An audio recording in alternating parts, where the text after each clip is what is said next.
Hey, everybody. Welcome to the Santita Jackson Show here on AM 950 Radio, the voice of progressive Minnesota. It's a joy to be with you today. We've got a lot to talk about here on AM 950 Radio. You can stream us at am950radio.com, or you can go to the Santita Jackson Show YouTube channel. That's right. Please get on over there, like and share me. Robert, shalom to you, Robert, and everybody else over there. Thumbs up, thumbs up, thumbs up. I am on Blue Sky at santitajackson.bsky.social. Look up Santita Jackson. I'm there. On X for however long at Santita J. Uh, I'm about to not be on TikTok, so I'll tell you where I'm going to be there. And of course, the Santita Jackson and Friends Facebook page. Things are changing so fast. I can't keep up, everybody. But we've got a lot to talk about today. Everyone is talking about Israel Hamas. Deal or no deal? What's going to happen? Yesterday we said, well, it's a little early. Hey, easy peasy, how you doing, my sister Paula Garcini? I just want to know where we are. And did you see the press conference with Antony Blinken earlier today? The Secretary of State threw out Max Blumenthal, and Sam Husseini. Yeah, two of they're really iconic independent journalists, but they simply wanted to know about the Palestinians. They're not anti anybody. What they do want is the full story. I think we all want that. Ariel Gold, executive director of the Fellowship of Reconciliation, attorney Mark Fancher, brilliant civil libertarian, civil rights, human rights lawyer, and author. I want to know what we are looking at. You have a ceasefire that's supposed to go into effect on Sunday, as we understand it. But the Israeli cabinet is pushing back. They said, wait a minute, Hamas is not agreeing with us completely. Hamas, for their portion, they're saying, well, Israel, you're not holding up to your end of the bargain. So there's just a lot going on. And yesterday, Ariel Gold, you said that this would probably happen, which is why you were cautiously optimistic. And you said, we don't know what's going to happen between now and Sunday. And before the sun rose on the next day, it seems that you're right. So what are we looking at here? Because some members of the cabinet say that, okay, ceasefire, yeah, but once we get the hostages back, we want to continue with the war. And it's not a war, actually, it's an assault. Wars between two armies. Hamas is not an army. It's not. So what are we looking at, Ariel? What's going on here? Well, we're looking at, something smells rotten here. Let me just say that. Something smelled rotten from the beginning about this deal. It's just a little too, manufactured. It looks like a produced show put on, right? Trump's coming in. He calls up. He gets rough. Netanyahu says, oh, my God, I'll do it. And then we get this mess. So I just want to begin with that something is rotten here. But you said that yesterday. And it's still rotten. And now we're watching the back and forth. So what was it? Yesterday, the deal was on. This morning, the deal was off. A couple hours ago, it was back on. I don't know if it's off or on now. Yeah. Ben Gvir, one of the far-right members of Israel's Knesset, he has now said that he will leave the Knesset, which could break Netanyahu's coalition if Netanyahu signs the deal. But then he said he wouldn't break the coalition. It's very clear, very, very clear. We don't want to call this a ceasefire deal. This is not a ceasefire deal. Well, what is it? It's a possible humanitarian pause hostage release. Israel is at no time saying that this is permanent, that this is a ceasefire. They are saying at best, that they will sign this deal, and after the first phase, they will go back to bombing. Now, that could give 42 days, and that's 42 days to bury the dead. That's 42 days for Palestinians to rest. That's 42 days for people who were taken hostage to be returned to their loved ones. That's 42 days for Palestinian political prisoners to be released. So, I'm for any break in the violence and the fighting and the war. And it's 42 days for us to try to keep this from continuing. But it's not this great ceasefire deal, Trump ending the war here. And we still don't know if it's going to take place. I tend to think that, it's more tumultuous right now than a middle school relationship. They're on, they're off, they're on, they're off. I love you. I don't love you. I don't like your other. But you know what's so horrifying about this is when you hear far right members of the cabinet. I mean, but is there anyone other than the far right who are on the cabinet? I mean, yes. What we're talking about is the extreme far right. We're talking about the Kahanis movement, which there what is that? The Kahanis movement is the equivalent of a Jewish Ku Klux Klan, quite openly. It began in the 1970s. I think Reverend was familiar with the Jewish Defense League. Oh, they came out of the same Rabbi Meir Khan, who believed in a Zionist dream in which there are no Palestinians, in which Jews cannot intermarry with non-Jews, in which homosexuality is not accepted under any circumstances, and violence is acceptable. And Kahanism was at one point, the Kahanist party was banned from Knesset for being too hateful and violent, which is a high bar for Israel. Wow. But they came back in. They're now called the Religious Zionism Party. And Ben-Gvir, member of the Knesset, is a Kahanist openly. Had a picture of Mir Kahan on his wall when he was elected, and they are one of the most popular parties in Israel. Let's name and know that, including by the young people. So you have far right, racist, terrible, warmongering members of Knesset who can act somewhat reasonable and agree to a ceasefire deal. And then you have the Kahanists who are, this back and forth. But I tend to think that a lot of this is show, that a lot of this is manufactured for us for entertainment, that it smells rotten to me. You said that, and why did you bring up Rabbi Kahan up? Because my goodness, we had Run Jesse Run, Mark Fancher in 1984. He had a Ruin Jesse Ruin campaign. And if you see the November 3rd, 1983 opening, well, it was a wonderful campaign opening. The person who introduced Reverend was Shirley Chisholm. But, you had the rainbow on the stage. You had Asian Americans, you had Indigenous Americans, you had Latinos, you had everybody, you had Jewish Americans, you had everybody. And the only time that his speech was interrupted, it was Mayor Kahan's people. And they were afraid that we were going to have a Malcolm moment. It was very frightening because people were already afraid that he wasn't going to survive the campaign. And we were, quite frankly, as his family, we were prepared for that. But we felt that this was something that he needed to do. But they've been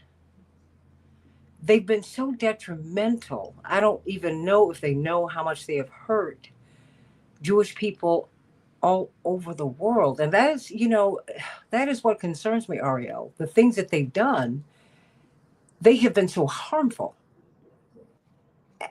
And now, and people are tired, and we have Darwish Arab Americans forward. And I'm so glad that you're with us, Rush. But, I'd like to pivot to you, Mark, because, we're like on tenterhooks here, Ariel and Rush. Even though Ariel yesterday said, I'm sorry, you all.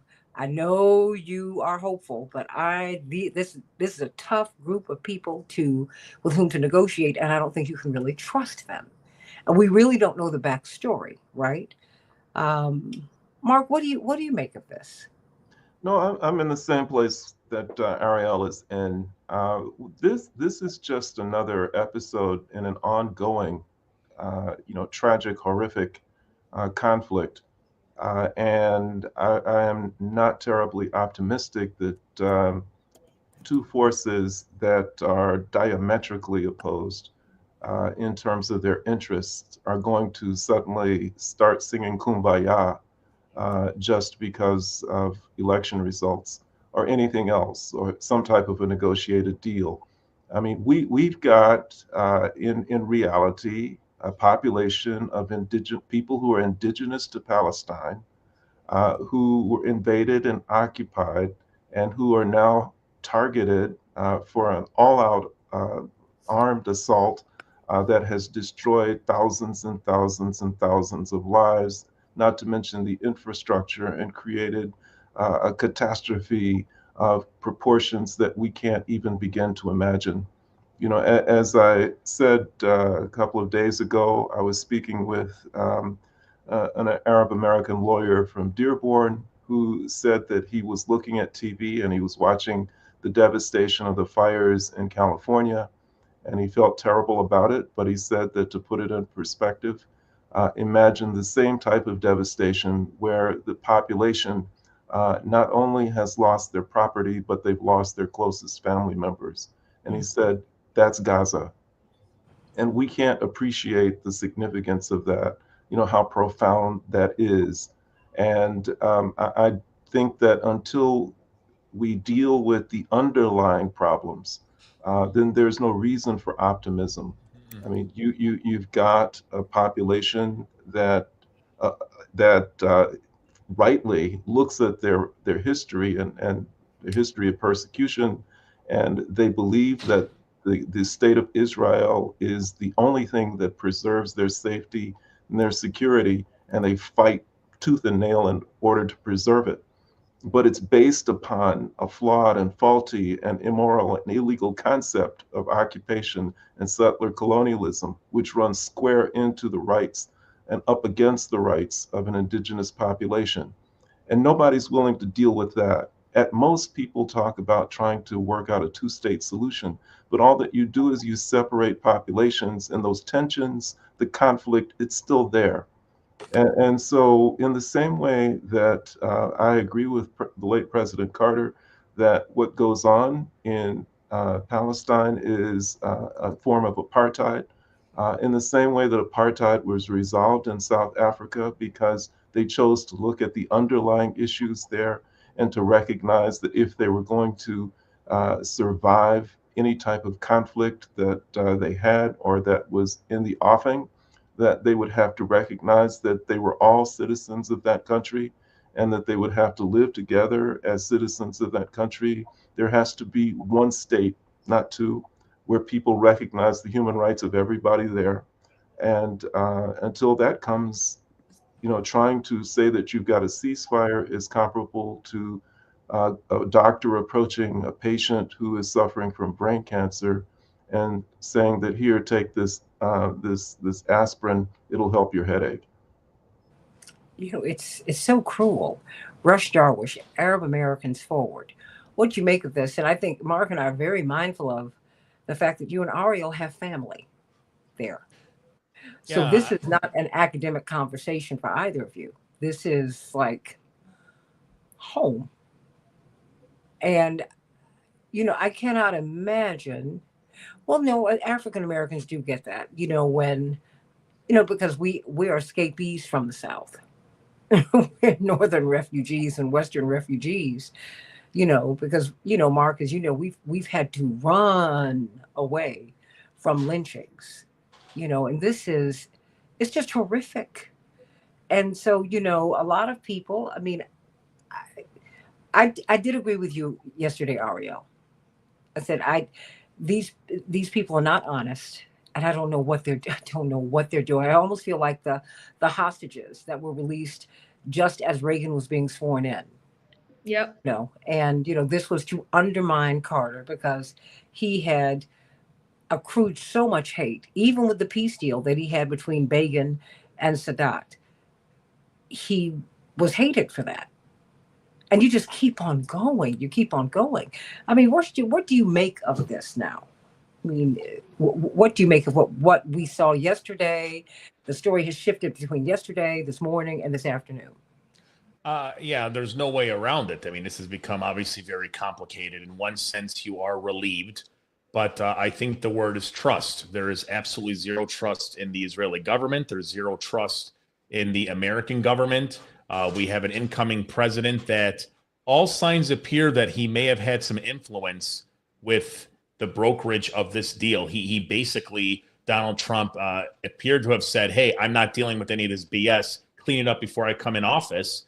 And he did that before he even became president, while President Biden was just a puppet the entire time and put himself in this incredibly horrific situation that ultimately led to close to 50,000 Palestinian lives. So the big question is, Santita, what do you make of it? There is no trust. And with that, there's also unbelievable devastation on the ground in Gaza. Over 92% of the infrastructure is gone. And I'm talking about homes, hospitals. So when you answer that question in terms of what is next, what happens to the infrastructure? We have now over 2 million Palestinians who are displaced that are now going to go back to their homes. But here's the problem. There are no homes. There are over 100,000 Palestinians that are injured, some severely. Thousands upon thousands of Palestinians that are dealing with starvation. Where is the aid? How is that going to maneuver inside of Palestine? And the real question again is, as part of the negotiation, what kind of humanitarian aid is going to be able to enter into the Gaza territory? These are a lot of questions, and I wish I had the answer. But ultimately, it comes down to trust. Do we trust that Israel, in good faith, is going to allow humanitarian aid to go into various parts of Gaza? The answer right now is you have to let history give you that answer, and that is no. So a ceasefire on paper sounds great. It sounds like it's liberating, but we have to look at the history and learn from it. And ultimately, for me as a Palestinian, I will tell you that I don't put a lot of stock into this ceasefire. Matter of fact, I can't help but hold my breath and say, what is next? How will the Palestinians get hurt? Only time will tell. Why do you say that? How will the Palestinians get hurt? Honestly, I have that same feeling. I almost feel Rush and Ariel and Mark as if this is a ruse. There's something else going on here. Yeah, the question would now come down to the annexation of various parts of West Bank. And that is now something that, and I'm going to be very honest with all of you, the fact that we have a home and an area that, if annexed, we would essentially lose rights to that home. And that, to me, now is going to be the ultimate concern of all Palestinians, especially, again, if you live in the West Bank. Santita, that question is a great one. What's the behind the scenes? What's the play here? How could this just happen? That the ceasefire has come out of nowhere. And it would not shock me, because I'm not even trying to give credit to the Biden administration. At least when it came to the issue of annexation, they used to have pushback and they would fight on that issue of annexation, because essentially the Palestinians have no right. And now it's like it goes from bad to worse. But when you look at the Trump administration that is coming in, and when you look at this unbelievably pro-Israeli government that is going to be coming in, how does that not now come into play that as part of the ceasefire, that annexation now becomes the core issue in Palestine and parts of the West Bank? And yes, there's nothing wrong for me and my family and friends to say, of course that's worrisome. This is our land. This is our life. This is our home. Even though we lived under occupation, but at least the home, you had some ownership over it. Imagine now that's changing, only making things worse. And that, to me, I am now most fearful that that's the behind the scenes wrangling that's happening between the Israeli government and the incoming presidential administration with Donald Trump. Ariel, do you think that the Netanyahu government will be broken? Will it further factionalize? I think Netanyahu is one of the most brilliant, evil genius type of brilliance politicians that we've seen in modern times. And so, I have heard many times, Netanyahu's done. This time he's done. Oh, we've even got, Bennett came in and was prime minister. And I never count Netanyahu out. He's like the Energizer Bunny or Freddy Krueger. Freddy Krueger, right? Coming back. He keeps coming back. And, I just want to comment on the people who've been displaced in Gaza being able to return to the land where their homes once were. I don't think that's going to happen. even if, and I think we may get the first phase of the pause, as I'm calling it, a pause, deal that's been negotiated. Trump can have his split screen with the hostages coming out. But even if we get that, if you look at the details of that agreement, there is no Israeli troop withdrawal until day 42 of the 46-day pause. So that's quite easy. And Netanyahu's very clear he has no intention of getting to phase 2, and he would lose this coalition if he did. So they can get to day 41, get as many hostages out in that time as they want to, and on day 42, they can restart bombing. I don't think that Israel has any intention at any time of letting anybody return or remain in the north. I think they plan to annex and put settlements into that area. But the IDF in the beginning, it's always land, right? Whatever Israel does, whatever revenge thing that they do, when there's a stabbing, when there's a car ramming, it's always land. It's always a land grab. That's always the action. So right the minute this war started, I said, oh, they're going to take part or all of Gaza. They're going to grab that land. Mm-hmm. Going to take the land. Well, I mean, and because the IDF are staying. What is it? Is it the Philadelphia? They're not. The deal doesn't even have them partially withdrawing from that until day 42. And they're arguing about it, and they have no intention of ever implementing it. I just get the sense that this is theater. Yes, right? Absolutely. Rush. Yeah. Well, theater is exactly what it is. In the United States, we are the greatest theater producers in the history of the world, and Israel has followed suit. Yes, the question comes: what type of resistance will Israel get moving forward, starting in the next 2 weeks? And the answer is most likely, highly likely, that it's going to be very little. And yes, the fear of all fears, and Ariel says it best, with Gaza. How does it not always translate to them wanting to turn that into some sort of a resort, add settlements? Already we saw, which is always frightful, even though we know it's part of the AI generation that is out there, but it's already been put out, plans of how Gaza will look like. Of course, that's put out from pro-Israeli supporters. So yes, the question always comes down to what is going to be the resistance. Now, of course, we have what we call the protest on the street. And me and my wife and friends and family and different groups I work with, yes, the protests matter. Those are beautiful parts of the resistance, but ultimately it comes from the resistance of the United States government. And at this stage, it is really, really hard to imagine Donald Trump having any interest. I think the only thing, truth be told, the only thing I don't think Donald Trump likes, which is kind of a little bit of a credit to him, he doesn't like a lot of deaths and bloodshed.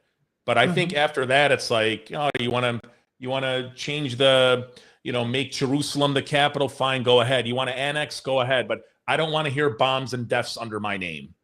Other than that, I think for him, it's like, do what you got to do. I think that's the way I think Donald Trump approaches it. And he's not smart enough to go anything past that. Ariel, am I crazy for saying that? Or I don't know that he minds that. He likes winning. The way I think of it is he likes winning. So if it's exciting and he feels like he's winning, feels like Israel is winning for him, he may want them to keep doing it. Mark Fancher, what do you make of this? I mean, because Ariel, Rush, I can't help but think just weeks before October 7th, and he had been forewarned about that repeatedly, Netanyahu. He presented to the United Nations basically Greater Israel, a map that did not include Palestine. This is just before this happens, an attack that he had heard about. Now, these are people who are vigilant.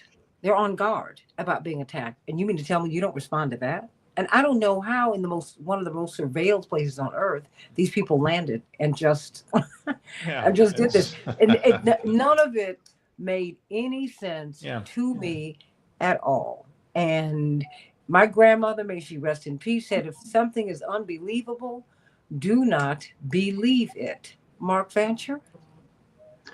I believe all of it for this reason that I'm real clear on who we're dealing with here. This is Satan at work. There is the usual concerns that people have about uh, stability, preservation of life. None of that is present in their calculations. Their objective is to wipe out an entire population. They are quite clear that their priority is genocide. They may not call it that, but that's what they're aiming to do, and they'll do that by whatever means present themselves. And so the thing that irritated me the most, I guess, was that Biden stood up there yesterday presenting himself as someone who had done something special, but he's done something special, wickedly and wickedly evil in terms of what's special, in terms of really being the ultimate person who's responsible for all of this. 60 Minutes did a segment on Sunday where they showed the bombs and the shell casings and all of the things that are clearly marked U.S. Department of Defense. The billions of dollars that have gone into wiping out a population. And Netanyahu, for his part, doing all of this, feeling no problems, no remorse, no feelings of concern whatsoever. So that's what we're dealing with. So none of it should come as a surprise. And I would imagine that this type of thing, that this so-called ceasefire deal is really something that is intended to provide some political benefit to all of the primary players. For his part, Biden gets a chance to leave office with a victory, a so-called victory. Yes, I successfully negotiated this ceasefire that everybody's been calling for.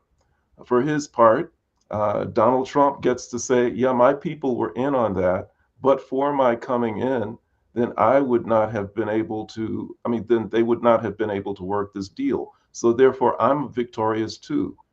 Netanyahu, who's got a criminal warrant hanging over his head and a population that is tolerating him, just tolerating him barely, only as long as they think that he offers the prospect or the possibility of getting hostages back, creates for himself a situation that may not present itself for quite a while, of actually getting some more hostages back by way of this so-called deal, without losing the opportunity to resume the genocidal war that he wants to pursue. And that's really probably the only weakness that he has. If he does not succeed in getting these hostages back, then he has no place to turn. The people of Israel would lynch him probably. I think that, that is the one thing that they continue to hold on to as the objective that he needs to accomplish for them. And he doesn't have a place to retreat to. He can't leave Israel and go to any place but the U.S. For fear of arrest. So I think that this was all just for purposes of creating some type of a political situation that benefits the major players, but the primary objective and the primary agenda remains the same, and that is clear out Gaza, wipe out all of the people, if not today, then 45 days from now. Ariel, you're about to go, and you are with the Democrats today. I am. And so I'd like for you to respond to Mark, but connect this to what's happening as Democrats seek to choose new leadership, because the polling is now in, Rush and Yep. Mark. Gaza, in large measure, cost Kamala the election. It wasn't just 1.2 million people who voted for Jill Stein and Robert Kennedy. There were 900,000 Democrats who stayed home in the state of New York. So I gotta be more cynical than Mark. I don't know that what Netanyahu wants is to kill all the Palestinians. I think that's a byproduct. He wants the land. That's what they want, yeah. land. And if they have millions of dead Palestinians, they don't consider them human anyway. And the other part I have to disagree with is that Israeli society wants those hostages back, or that Netanyahu does it all. Where the hostages came from was called the Gaza envelope, and that part of southern Israel alongside Gaza were the remnants of the Israeli left, of the Israeli peace movement. Many of them worked with Palestinians in Gaza to get medical care and to document human rights abuses. And the ruling coalition government, from Likud to the Kahanists, and they've said that. Many of them have said, let them die. They're not citizens that are cared about. And even if they were, they're expendable. As much as Netanyahu preaches about, keeping all Jews safe, this is about the land. This is about taking the land and taking the land. And Israeli society has gone so far to the right that it is such a highly militarized society that the majority are behind that. That said, who cares? The American people. Democrats in America care about the people in Gaza and about the hostages. American Democrats care about human life, and we are setting an example for the Israeli people to remind them of their humanity when they can't find it in that way. We see the pictures of the protests for the hostages, but that's actually a maligned segment of society. It's a minority, sadly. The hostages are used as props as well as political props. And so, yeah, we have some results in the Democratic Party, the Democratic machine. They let the American people down. And now we've got Trump coming in. So I'm at the DNC in Detroit, where we have elections. And we've got Dr. James Zogby running for vice chair. We've got some good folks running for chair. And we need to get the party back to the people. Let me just say this, Ariel, because it was the donor class. That's right. It was the donor class who did this. And I think we have to be very, very, very clear. People on the ground did not agree with this. It was the donor class who pushed Biden out. It was the donor class who gave Biden cover. It's been the donor class all along. The DLC, the Democrats of the leisure class that Reverend talked about for years and years and years. Yep. Rush. It's this donor class who run both parties, quite frankly. And what's interesting is that in America and the world today, where people have to be careful, and people don't believe fat meat is greasy.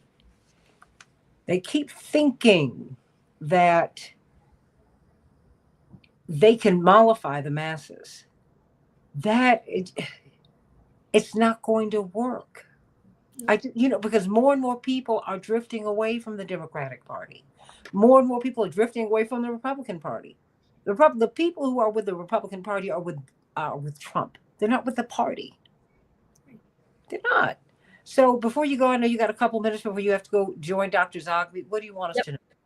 Well, Dr. Zogby and his ilk are looking to take back the Democratic Party to not be of the donor class, continuing the work of Reverend when he ran when Dr. Zogby was part of his campaign in 84 and 88, getting it back to what are the needs of the regular American people, the hardworking American people, the same very people who want a real and true ceasefire and real liberation in historic Palestine. Well, we were trying to yank them there in the 80s. We were trying to get them over there, and then the right wing of the party, and that would be the Blue Dogs, overtook the party, the donor class, and here we are. And America has gone on. So, everybody, think about that. But, that does not mean that we should, I'm not disheartened by that, Rush or Mark Fancher. I think this is a very, very exciting time to be alive because, Rush, when Reverend ran, you could not mention the word Palestinian. I was talking to him the other day. I said, I'm really proud of you. And he looked at me and said, why? I said, I don't know how you ran for president as this central to your platform, because I see the resistance 40 years later. And either I'm going to be proud of you, or I'm going to have you committed right now, even now, Dad. Because this, he said, we were right. He said, we were right. And he just kept saying, we were right. And that's it. And we're still fighting the fight. I mean, because it doesn't end really. But what I'm trying to find out is what the backstory is. Because I'm wondering if this is just to like a cooling off period to release more hostages, but I didn't know about the Gaza envelope. And these being the leftist Mark Fancher and Rush Darwish, the expendables of the Israeli population. But I'm trying to figure out how people call folks animals, because they routinely do that. And Rush, you got to explain that to me, because I don't, Mark, because I don't understand that, Mark. Rush, Yeah, help me with that. I mean, because they routinely call Palestinians animals, and I don't. That is something I'm familiar with that. You know, as a Black person in America, and that is something that is profoundly offensive to me. Well, first of all, I apologize that I have some sort of a blur, but we'll just roll with It's it. okay. Heck, I think I look better blurred than I do in No, where you it's clear. don't, So handsome. we'll just go ahead and Stop roll it. with it. But Santita, this is obviously it's what I call a powerful question. Why are things the way they are? And Ariel was talking about land. It's about land. It's about land. It's about land. And I think that is true when it comes to the Israeli vision. When it comes to the United States, it's not about land. They've already conquered that 500 years ago. For the United States, it's about money, money, money, and more money. So, how does this type of human rights atrocity keep happening over and over? Even in 1988, which, by the way, Santita, I was at one of the first rallies for your dad, Jesse Jackson, where he had it in Chicago, and it was mostly Arabs who showed up to it. It was in downtown. That was my first introduction to politics, Santita. Just want to throw that out there. And things have not evolved in terms of the American ideology, because the money is still the core here. The idea that America cares about, humanity, human rights, only if it suits them, only if when they measure out what's at stake for them, when they weigh out what's their positives and negatives, it's more analytical than this genuine love for trying to help people. So that's why things are the way they are with Israel. The government, the lobbyists, the financial institution, the media institution, heavily embedded here in the United States. The influence and the money that comes in and out of this country by Israel is so huge. America has no answer for it, and there is no president to date that is willing to say, hey, we are going to change this mentality. We are going to change the way we look at Israel. And if you guys remember something, Mark, and I don't know if you remember this, do you remember when Kamala Harris was named VP, and very quickly, as soon as she was, named, not named VP, was a presidential candidate, she came out and said, we are going to look at Palestine differently. We are going to look at Middle Eastern policy differently. And myself and many folks who are part of Arab Americans Forward, we got really fired up for that. We were like, oh my gosh, here we go. We finally have somebody that's going to think about us, and she's going to do what's right. Kamala is a person of color. She is a woman. She has more affection. But sure enough, wouldn't you know it, the minute she was challenged on making it different, oh my gosh. And by the way, I met with a couple of her key staffers as well. When you meet with them, nothing was different, nothing. And that's when I knew she was going to lose, because she wasn't going to be different than Vice President Biden. The whole idea of us supporting Vice President Kamala Harris, the reason why we kind of got fired up when Biden said, I'm out, and Kamala was in, we got fired up because we thought, oh my gosh, this is a chance she's going to be different. And it turned out to be the biggest hunk of BS ever. Kamala Harris was nothing close to different. She was status quo. So that means the sad show continues. And Mark, am I off on that she kind of sold a big bag of goods and that's all we got in return? A big bag of no goods?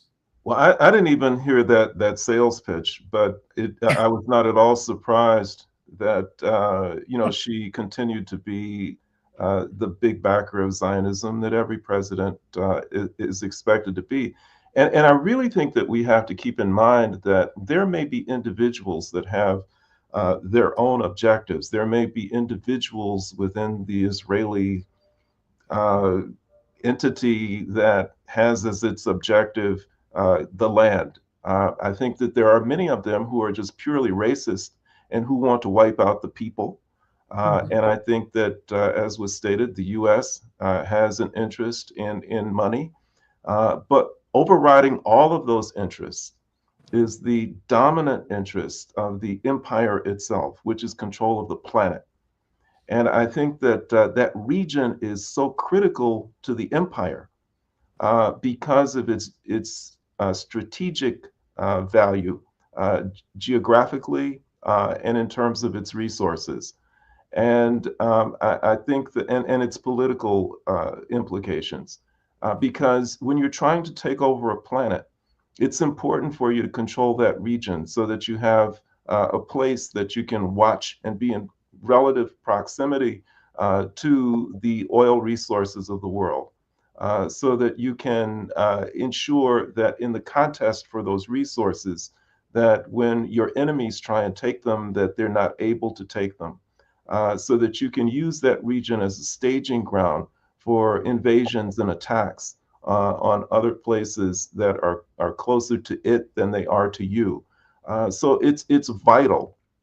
And that's why the U.S. has to continue to back Zionism and the Zionist program, no matter what and no matter who is the president of the United States. So I have no idea what, if you were to ask her in a super secret place, if you were to ask Kamala Harris, how do you really feel about Israel and Zion? I don't know what she would say, but I do know what she has to say publicly if she wants to remain in this game. And that is the same thing that every president has had to say and will be required to say.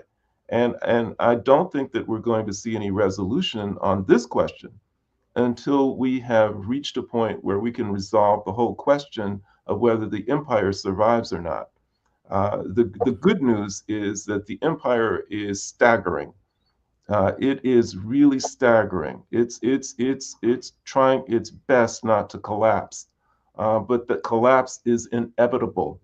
And I think for those of us who love humanity, for those who want the best for the world, we will do everything we can to try and bring down imperialism as quickly as we can, using whatever methods are available to us. And I think that the thing that is fatal to the continuing survival of the empire is the growing level of consciousness and awareness of how it works, why it works, and most importantly now, the significance of Zionism to its survival. So, Mark and Santita, I just want to bring one point up, regarding Arab Americans Forward. Kamala, she launched a Arab American Muslim outreach team, and it was specific. When did you do that? She did it as soon as she became vice president, and we met with, and I know them both personally. And their job was to go to various cities across the country, not just to speak with Muslim audiences, but to speak with pro-Palestinian audiences about the idea that Vice President Kamala Harris is different. And they gave all their talking points. And one of them I know really well, and I could not help 2 weeks before the election to get her on the phone and tell her how the inaccuracies of what was sold in terms of what really happened and what Vice President is now saying, especially again the week or two leading up to the election, was such a falsehood. This idea that Kamala Harris was going to be different. And I'm sorry to kind of revert back to that, but I can't help but think about that moment when, this was supposed to be a moment of change. And as crazy and as insane as this sounds, we have reached a point when it comes to this Palestinian-Israeli conflict that could it be that incoming President Donald Trump, because of the fact that he and his loyal followers are not what we call married to the Republican Party, could he be the one to say, hey guys, this whole thing ain't working out. You've been at this for over 75 years. You have killed hundreds of thousands of Palestinians, 50,000 in 1 year.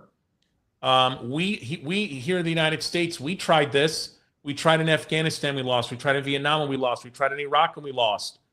You would think that somebody will just tell that. And I think Donald Trump could be the only one who might have that ability to say, hey, guys, enough is enough.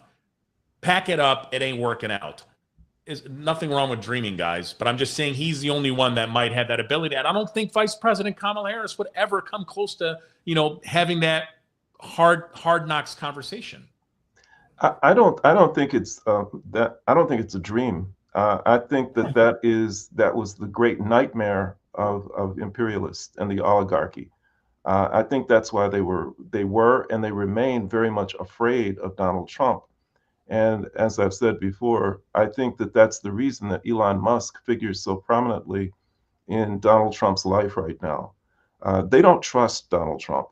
I think he's a wild card, erratic, unpredictable, and not the kind of person that they've become accustomed to as having the levers of government in their hands.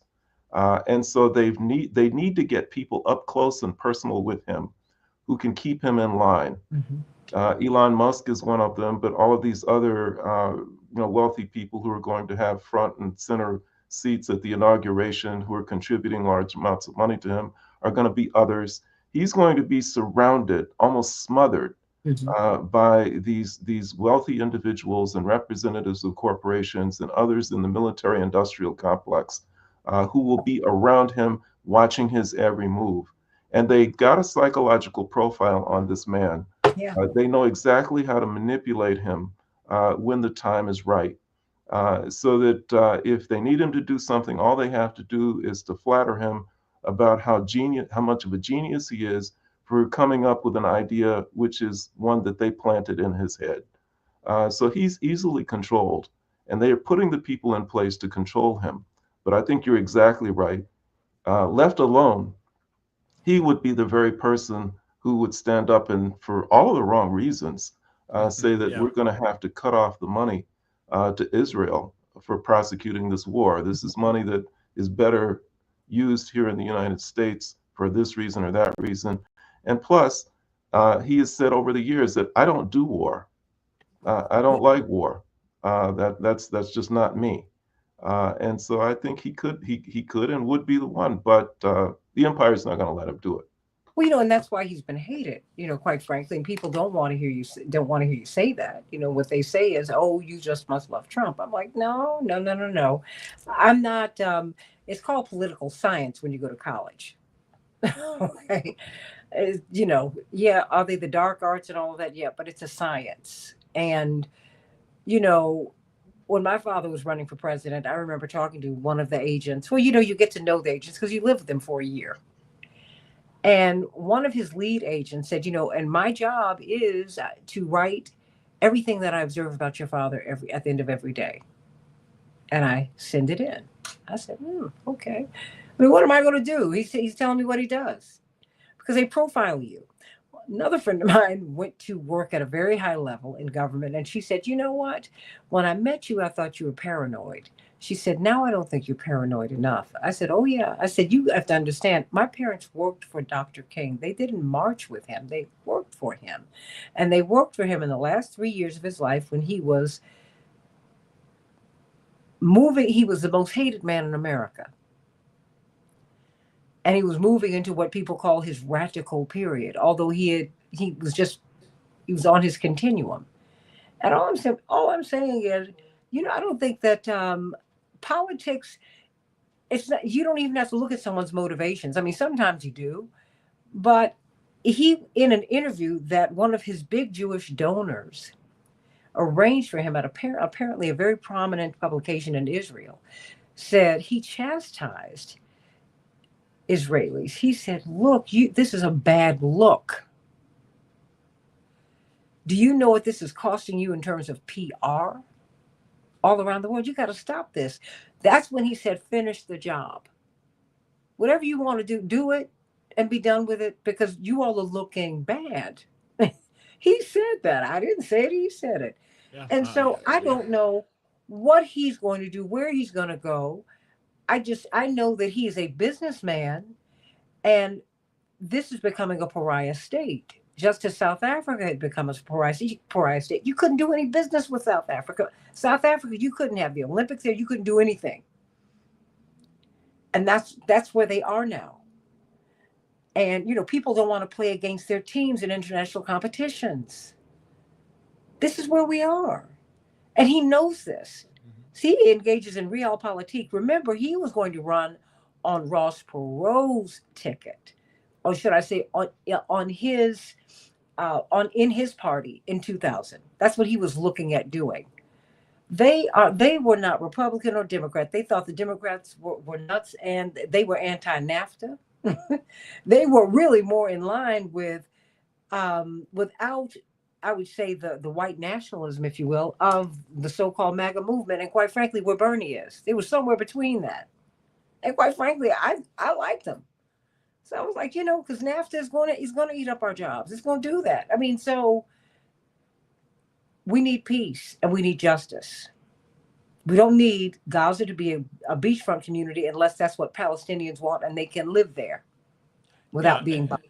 And Santita, we have to also look at what I call facts on the ground when it comes to Gaza. The idea that, there's this vision to make it a vacation resort, or Ariel mentioned they're going to turn it into a settlement.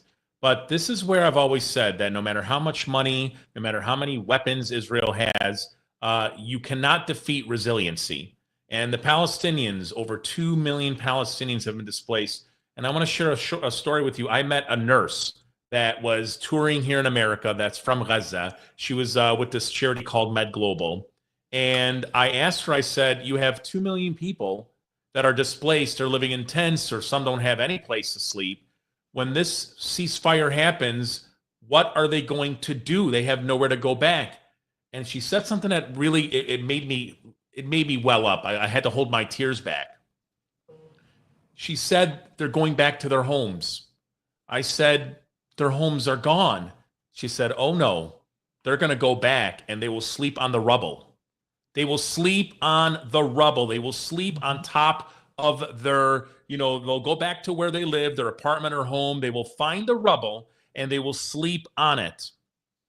And that to me is the story of the resilience of Palestine. And no matter how much money, no matter how much bombs you hit, you cannot defeat resiliency. It's why America lost in Afghanistan. It's why they lost in Vietnam. And I think that is where we are at when it comes to the other side of Palestine, where it's hard to imagine peace, but at the same time, it's hard to imagine that ultimately Israel isn't going to get their way and just drive out 2 million Palestinians, because they are there, they are strong, and no matter what you do, they're still there. And I think that's the part, guys, as a Palestinian, I have to share with you. The part that has to absolutely crush. I mean, look, us Palestinians, we're crushed and devastated in terms of a death toll, in terms of the humanitarian crisis. But let's flip this in terms of Israel. For over 75 years, you've dominated the media. You've dominated Washington, D.C. You have been dominant. Really, that's really the word. They have it. And Mark, you call it, imperialism. You call it, which of those are the words. They are the oligarchs of the world. They really are.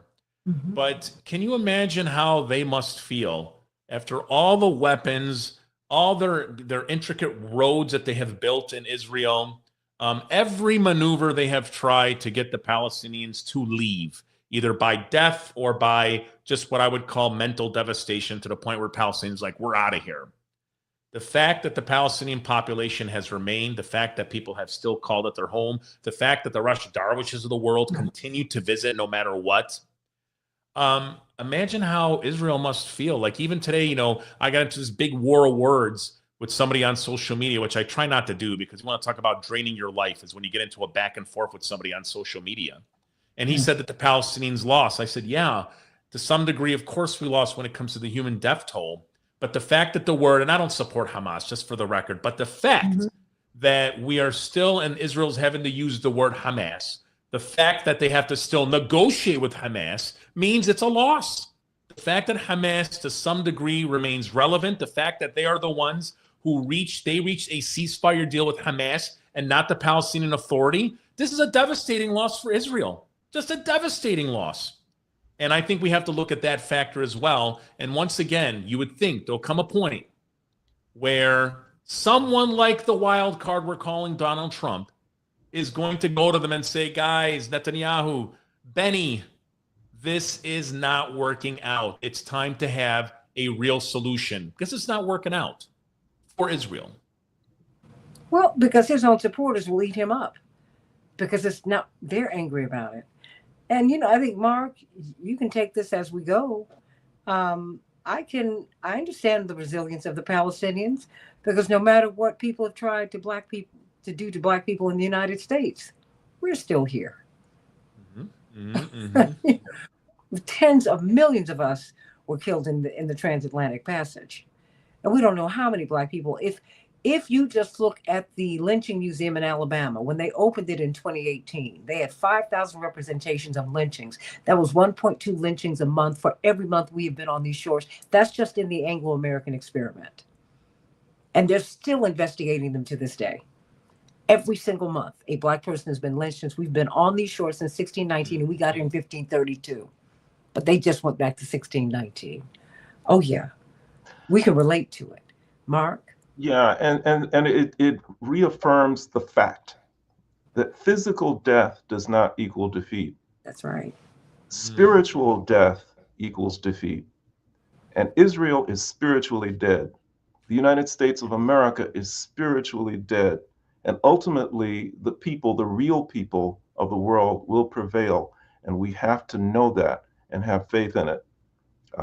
Jesus tried to teach it more than 2,000 years ago. All of his disciples were upset. You say they're going to nail you to a cross. And look, he says, don't sweat it.